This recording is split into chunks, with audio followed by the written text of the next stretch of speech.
কোনো সম্পর্কই আপনি একা একার চেষ্টায় কোনোদিনও ভালো রাখতে পারবেন না। অবশ্যই কিছু ছাড় দিতে হবে। তারপর হচ্ছে যে মানে চেপে যেতে হবে।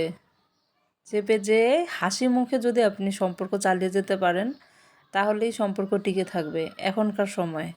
যাই হোক, এখানে আমার খালা শাশুড়ির বাসায় গিয়েছিলাম একদিন বিকেলে। যাওয়ার পর মানে কি বলবো, মনে হচ্ছিল চোখ জুড়িয়ে গেছে। ছাদে এত সুন্দর ফুল দেখে খুবই ভালো লাগে। আর এই তো ছাদের উপর চুলা ছিল এটা।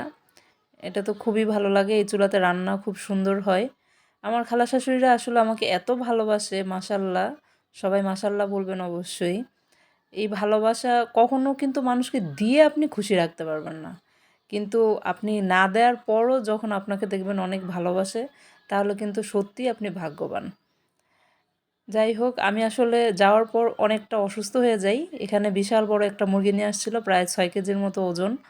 এরকম একটা মুরগি কাটছিল সবাই। আমি অসুস্থ থাকার কারণে আসলে ওইরকম করে এনজয় করতে পারিনি।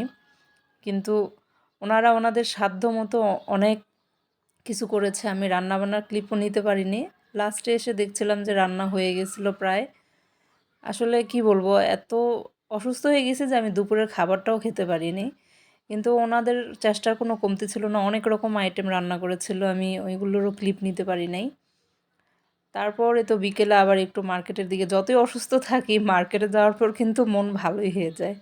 মার্কেটে ঘোরাঘুরি করতে, শপিং করতে আমার মনে হয় সব মেয়েরাই ভালোবাসে। এটা একটা থেরাপির মতো কাজ করে। মার্কেট করলেই মনে যেন অর্ধেক সুস্থ হয়ে গেছি আমরা। যাই হোক, ঘুরে ঘুরে দেখছিলাম প্লাস শপিংও করছিলাম চাঁপাইনবাবগঞ্জে। সবাই ভালো থাকবেন। আল্লাহ হাফেজ।